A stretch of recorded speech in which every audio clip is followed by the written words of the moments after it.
That's when you hear the kind of jazz you find on television only on our Jazz Party.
New Orleans. You're here now among the men who made history, who started jazz in the cradle. This first portion of our salute to New Orleans we call the Buddy Bolden era, from 1880 to 1907. This is the beginning of jazz. Let's take a look at some of the faces, some of the folks who sort of grew up in that particular period of New Orleans history. See them and get to know them a little bit. For these are the men and one woman who helped make jazz history. There's, on our very fine piano, sweet Emma Barrett. On the guitar there, we have one of our best pals, Mr. George Dino. See George over there? Emma, how are you today? Fine. Good, good.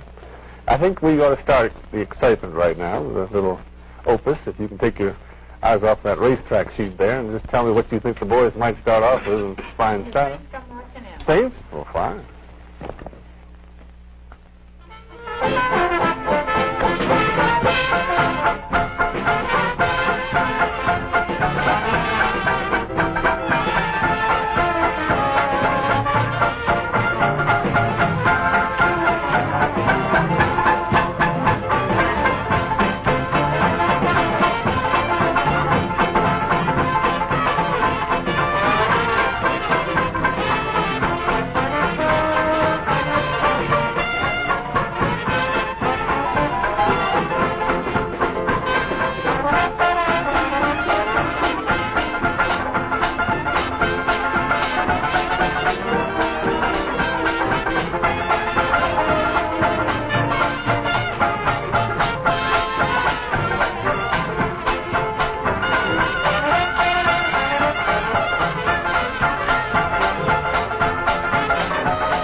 Sweet Emma Barrett has bells on her legs. She plays it too.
Orleans with our salute to the Buddy Bolden era.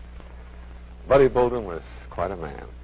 I can't feature a picture of him because, well, there's not even a very good photograph still available of Buddy Bolden, but he started what might be called all this jazz way back in the 1880s. He was a barber on Franklin Street. As I talked to you about him, I want you to see the faces of the people who were of his era, his time, for he was the most fabulous figure of all in jazz, Buddy Bolden. You don't hear much about him today? Well, it's been a long time, since the 1880s. So let's look at some of our musicians, see if we can see in their face a few memories of Buddy Bolden as I talk about him. He was a barber on Franklin Street here in New Orleans, played his first dance at Tin Type Hall. At the end of the Spanish-American War, he was no longer Buddy or Kid Bolden, but he was King Bolden. One night at Lincoln Park, when Jean Robichaud had the opposition band in the park, and it was time for Buddy to play in another area of town, he stuck his horn through a little hole in the fence that was around Lincoln Park and just blew as best he could. He said, "I'm calling my children." His children heard him, and they all came and left Lincoln Park and poor John Robichaud all alone. So it went for many years for Buddy Bolden, up until 1907. Buddy Bolden's blues, Buddy Bolden's memories, Buddy Bolden's fame, the most fabulous part of all of New Orleans jazz history. Buddy's gone, but these folks you see sitting here today were of his time, his era. They listened to him, played with him, were inspired by him, grew up under the shadow of a man whose fame is almost forgotten today. But for this moment, it's bright once again. For this half hour is Buddy Bolden's.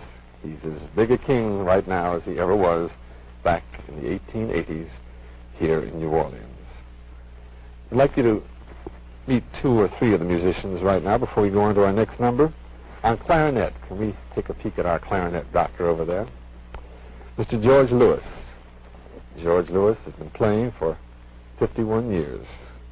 He was born on Dauphin Street here in New Orleans, and at 7 years of age, his family was living behind the Hope Dance Hall.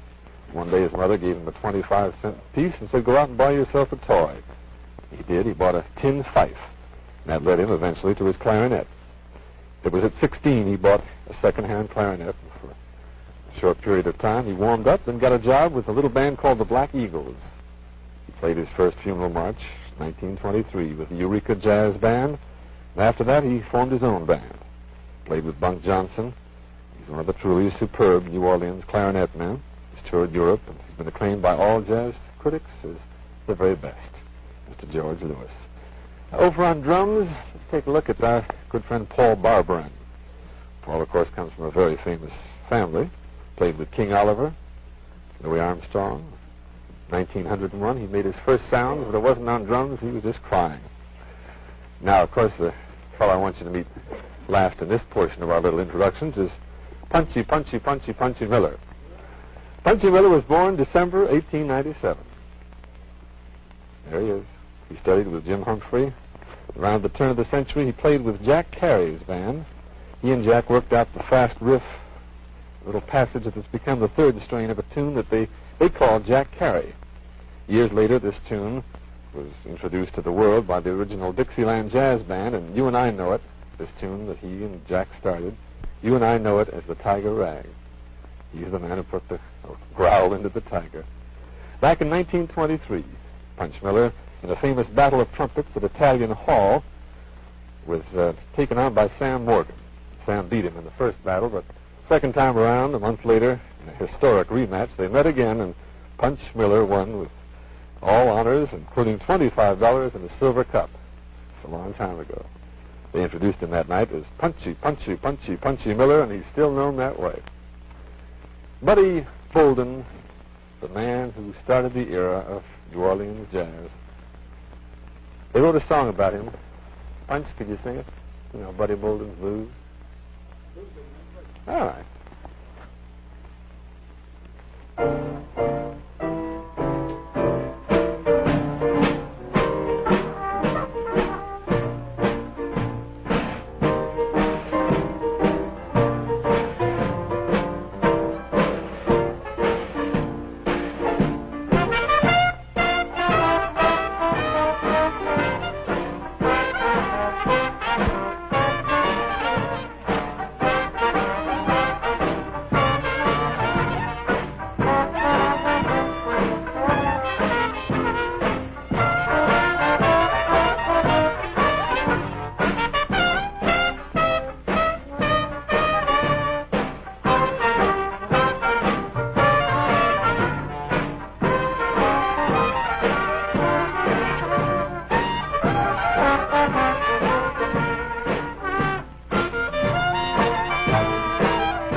is the